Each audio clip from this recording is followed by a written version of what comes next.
My uncle was killed here in the Battle of Bulge on the 19th of December. So we came over here to see. He's buried here. It's really sort of an emotional thing. My other uncle was shot down in a bomber on his second mission over Germany. So out of my dad's family, there was just my mom and my dad left. He came over here straight out of high school. Graduated in June. In January, he was up here. January the 16th was his birthday. He was 19. January 20th, he was dead. The three sons are with me, and they were very interested in their uncle. So we had to come and see what kind of battlegrounds were here around Belgium. Comme ces Américains, ils sont des milliers dimanche matin à rejoindre le village de Recogne. Belges, Français, Allemands, Espagnols, tous veulent mieux comprendre ce qui s'est passé ici il y a 70 ans lors de la bataille des Ardennes. Tous viennent assister à la grande reconstitution organisée par l'association Ardennes Memories, un événement que ses membres préparent depuis plusieurs mois. L'association, c'est 5 personnes. Donc, ils représentent aussi bien les comités de village de Recogne et de Cobru que l'ASBL Duty First et l'ASBL HMRA, qui se sont associés ponctuellement pour un événement au mois de décembre. Et puis, la logistique, il faut savoir que depuis le mois de janvier, voire même décembre 2013, on parle déjà de cette édition de 2014. Alors, c'est des dizaines de réunions, aussi bien que les autorités communales, régionales. C'est des autorisations très particulières au niveau de la licence des importations pour les armes, par exemple. C'est des budgets plus que conséquents. Et alors, lors du week-end même, nous sommes 300 figurants qui travaillons du vendredi au dimanche.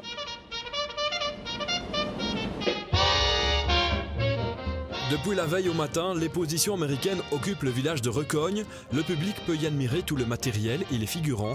De nombreuses familles sont présentes, mais pas seulement. La Seconde Guerre mondiale est pour beaucoup une passion qui pousse certains à incarner leur héros. You put yourself in condition with your clothes? Yes, absolutely. Because I want to get as close as I can. And I don't want to disturb the entire thing, so I want to blend in and to take the best pictures, to keep those to catch that atmosphere.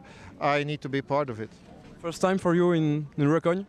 No, not the first time. The first time that I see this, but I've been here many times before. I walked around the perimeter many times before. First time for the show? First time for the show, yes.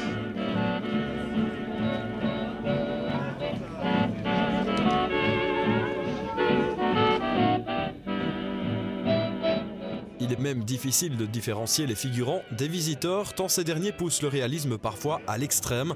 Exemple avec ce Français venu de Beauvais en compagnie de son pigeon. L'ancêtre du SMS. Le pigeon était présent aussi à la Deuxième Guerre mondiale. Alors, il est surtout connu pour la première, mais était bel et bien présent pour la deuxième, mais pas assez représenté. Donc on essaie de le sortir un peu. On le dépoussière. Il n'est pas trop mal là, comme ça, pour le spectacle, ça va pas être un peu beaucoup pour lui? Ah non, non, il est très bien, la preuve. Il ne cherche pas du tout à sauver ni à bouger. Et puis il y avait le manuel qui était imprimé à l'intérieur. On pouvait le garder pendant 6 heures dans le harnais. Et ensuite, il fallait le relâcher et en mettre un autre. C'est pas courant, ça vous démarque un petit peu par rapport aux autres personnes qui sont venues habillées d'époque? Tout à fait. Puis ça permet de rappeler quand même que le pigeon était présent aussi à la Deuxième Guerre mondiale. Il n'y avait pas que les armes. Dans les rues, tous ces uniformes, pour la plupart américains, renforcent l'ambiance créée par l'organisation. On l'a dit, 300 figurants, des centaines d'armes et une cinquantaine de véhicules sont présents sur le site. Est-ce que c'est facile à rassembler, à regrouper autant de véhicules et de costumes d'époque? Oui et non. Oui, parce que si on fait flèche de tout bois, alors là on pourrait avoir beaucoup de monde, mais on veut une certaine qualité historique, une certaine qualité de reconstitution. Donc on écrème assez bien. Donc il est parfois compliqué d'atteindre des chiffres comme 300 figurants aujourd'hui.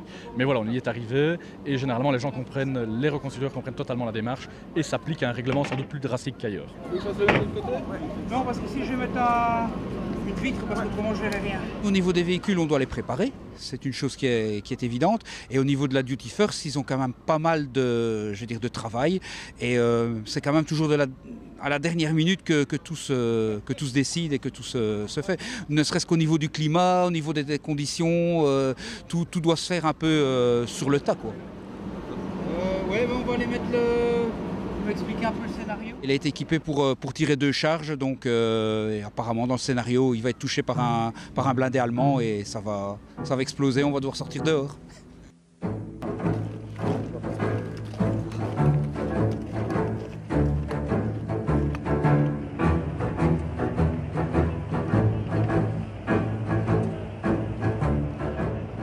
Ce fameux blindé allemand, il se trouve pour le moment à Cobru, le village voisin. C'est là que les positions allemandes sont exposées au public avant le début du spectacle. Moins de visiteurs ici, mais autant de figurants que du côté américain. Ce groupe venu de Pologne s'est déplacé avec son char, une des pièces maîtresses du spectacle. Vous avez fait pour le ramener, le faire venir? C'est de longues tractations avec l'association qui en est détentrice et donc voilà, on a trouvé un modus operandi et ils sont arrivés, je pense, hier matin et repartent ce soir pour la Pologne. Donc vous voyez, c'est vraiment pour le show qu'ils sont là. This is the copy of German tank Panther, and this was the Russian tank T-55. And the rest of tile is the reconstruction. You had some pieces to make it look alike. Yes, yes. We must many pieces made self by this tank. How much people do you bring here with your group? Yes, our group have 50 people, but here we are in 20 people. C'est un beau char, je veux dire, voilà. Donc, puis les uniformes, tout ça, ça change une fois de voir toujours les Américains, et puis c'est autre chose, voilà. C'est pas toujours facile d'être de cet avis-là dans une société où on n'a pas toujours encore oublié, où il y a encore des plaies ouvertes à certains endroits par rapport aux Allemands. Mais vous appréciez quoi particulièrement chez eux? Moi, à la base, bon, je suis mécanicien, leur technologie. La technologie était bien plus avancée que la technologie adverse, je veux dire, ils étaient vraiment en avance et c'est ça qui m'admire dans leur engin, je veux dire.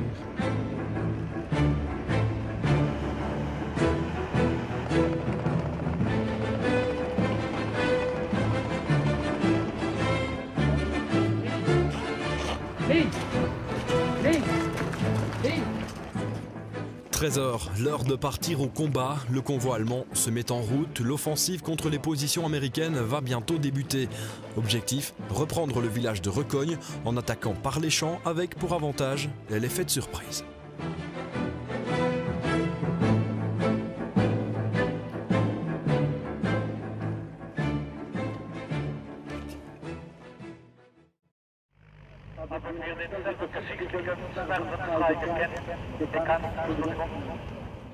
Retour à Recogne, les Américains occupent le terrain, tout est sous contrôle, puis soudain, les Allemands lancent leur assaut, le spectacle débute.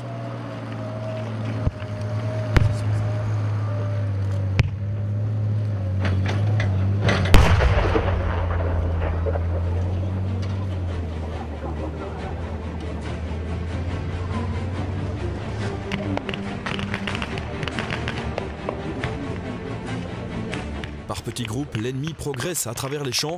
Les Américains organisent la riposte dans l'urgence. La bataille est rude, d'autant que le brouillard réduit la visibilité des soldats.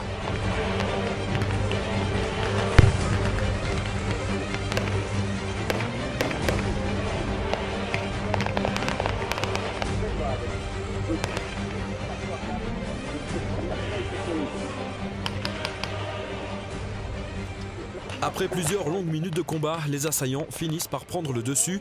Un premier succès qu'ils doivent notamment à leur char Panzer. Alors que les Américains qui le peuvent encore s'enfuient, les soldats allemands prennent possession des lieux. Tout cela sous le regard de milliers de spectateurs massés le long de la route entre Recogne et Cobru.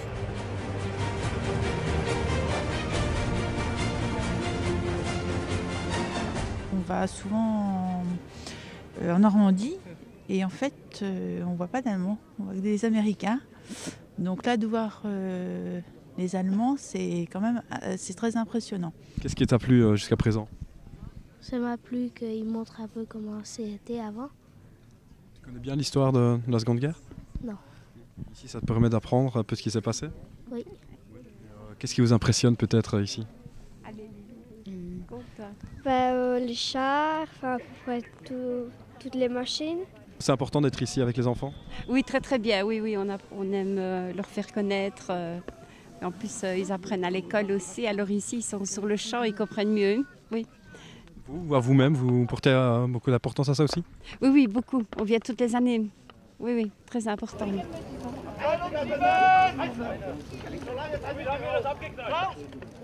Si on devait représenter exactement ce qui s'est passé en janvier 1945, on n'y arriverait pas. Donc évidemment, on parle de la prise de Recogne dans son historicité des faits, mais voilà, les décors ne sont pas exactement les mêmes, il eût été impossible de le faire. On a des témoins locaux, comme M. Roger Laforge, qui habite ici un peu plus loin, qui nous a raconté ce qui s'est passé et autres. Donc on s'est basé sur des faits historiques dans le grand livre d'histoire, on va appeler ça comme ça, et la petite histoire sur les événements, les témoins locaux qui nous ont raconté. Et on a mélangé le tout pour essayer d'avoir quelque chose qui soit le plus réaliste possible. Le plus dur, très certainement, c'est la pyrotechnie. Donc on a misé sur pas mal d'effets pyrotechniques qu'il a fallu placer minutieusement, il a fallu élaborer des scénarios. Donc nous sommes tous des bénévoles, nous ne sommes pas des vrais acteurs. Donc il faut faire des répétitions, il faut bien étudier pour que ce soit le plus réaliste, qu'on ait un rendu très réaliste. Donc c'est véritablement ce premier point qui est le plus compliqué. En sachant également que 2 semaines avant l'événement, nous avons préparé tous des faux décors. Les sapins qui ont été coupés il y a 15 jours pour être replantés. Toutes les cabanes ont été créées il y a 15 jours en vue de faire un décor qu'on puisse manœuvrer, si je peux dire. Retour sur le champ de bataille. Les Allemands prennent leur quartier, se servent dans les réserves de l'ennemi. Tout semble calme en apparence, mais la tension est tout de même palpable. Une contre-attaque américaine est tout à fait possible.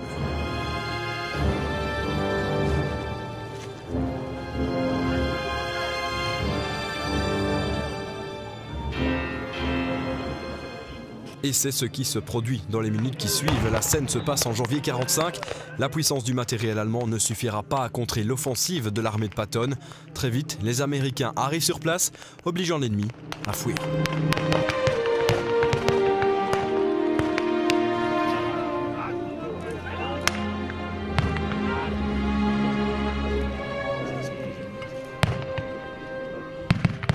N'est pas pour autant terminé. Le 3e et dernier acte de cette reconstitution se déroule en plein cœur du village de Recogne.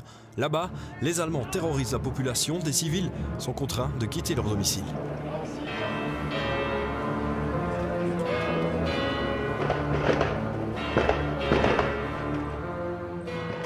Un combat de rue s'engage alors. À nouveau, les Américains vont rapidement prendre le dessus. Recogne est sur le point d'être libéré.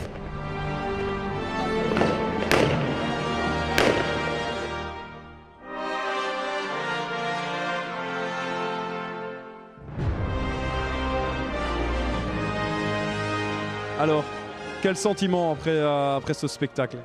C'est un sentiment, nous avons vaincu les Allemands, ils battent en retraite, enfin la libération. Tout ce monde massé au bord de la route, ça met une pression. Ça met toujours une pression parce que voilà, le public vient pour essayer de voir quelque chose. Il faut savoir qu'on est tous bénévoles, on fait partie de différentes associations et c'est pas évident de combiner tout ça pour montrer quelque chose au public. Donc, mais c'est clair que quand on voit le public s'amasser sur la route, on a un petit pincement au cœur, on se dit est-ce que tout va fonctionner, les charges explosives, les tirs, les déplacements des différentes troupes et tanks, et surtout pour nous le principal, pas de blessés. I think more Germans have to see this and remember the former times. And normally in Germany the war is not so good theme, yes, you know, but I think it's interesting and it have to be done like this further and further, that no one forget what happened years ago. Difficult subject in Germany.